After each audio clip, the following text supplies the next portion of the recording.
beginning of the semester, I did a speech about how I was a private person and didn't really identify as an introvert. I emphasized that I didn't really like talking about myself and didn't feel comfortable with discussing it. But I also said that given the right topic, I could rant about it for hours. I just didn't realize that topic would later be about introversion. This speech is about how introversion isn't necessarily a weakness, as in, as we sometimes think it is, but rather a strength. Through patience, practice, and understanding, even the most introverted person, such as myself, can succeed in our expert society. Now repeat after me. Honestly, repeat after me. Introversion does not equal shyness. Introversion does not equal shyness. Shyness is a social anxiety disorder that makes it difficult for someone to interact with a stranger. Anyone can be shy. An expert can be shy, an introvert can be shy, and an ambivert can be shy. The reason why we perceive shyness as an introvert trait is because introverts tend to be quiet and reserved people, and stereotypically not, go out their way to talk to strangers. Stereotypically, there are plenty of introverts who are actually social and active people, but for the most part, most of us like to stick to the sidelines. This leads us to our first major problem of introversions. We like to be quiet. We become overstimulated easily when doing, when giving speeches or loud music or talking to a group of people. It's not that we don't, necessarily enjoy these things. It's just we get tired by doing it rather much faster than an extrovert.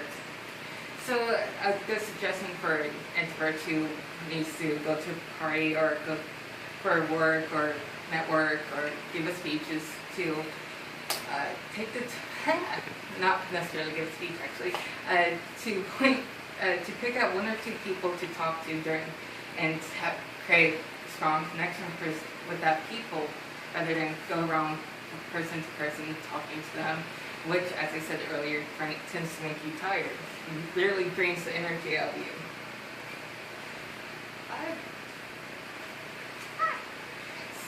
This leads us to another problem with introverts.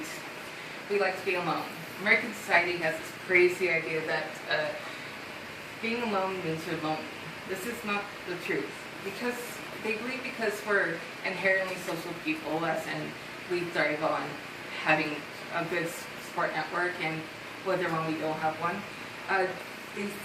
they see that they think that groups are automatically a good thing. Our jobs, our schools, our offices, and other parts of our environment are becoming more and more group orientated.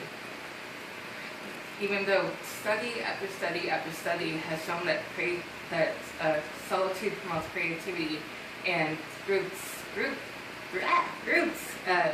actually stifles it. Let me say that again. Solitude promotes creativity while groups stifle it. And there are many reasons for this, but the of course most obvious and basic reasons is that when you're alone, you're able to focus harder rather than all the distractions of other people talking, and there's less of a fear of rejection if you were to spout your idea, which, fear of rejection helps keep us quiet, so the more people have their ideas spoken rather than quiet people. Introverts have the advantage of creativity, however, because we like to be alone longer. Not saying that introverts are more creative, it's just that we tend to be more prone to the creative arts, such as arts, painter, writer, stuff like that. So of course, so this doesn't mean that. So obviously, we can't always be alone. Not as much as I would like to stay in my house all the time. Sometimes I have to give speeches. Sometimes I have to go to parties. So one of the main things is to learn how to prepare and to relax after a social event. Not all of us are shy, as I said. Many of us do enjoy speeches and social events, but a good part of us tend to stay away from those. Like as I keep saying, the more we interact, the more drained we become. It's important to know when to slip away from the office party and go for a walk or hide in the bathroom. No shame in hiding in the restroom if you need to.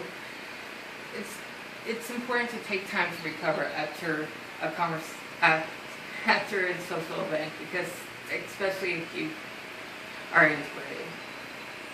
There's no reason to change who you are. It's important to set your temperament rather than change it. It'll make you much happier, and there's no shame in being alone, and there's no shame in needing social interaction. You're fine just the way as you are. There's no need to change who you are. Wow. Great. Okay. Very good. That was excellent.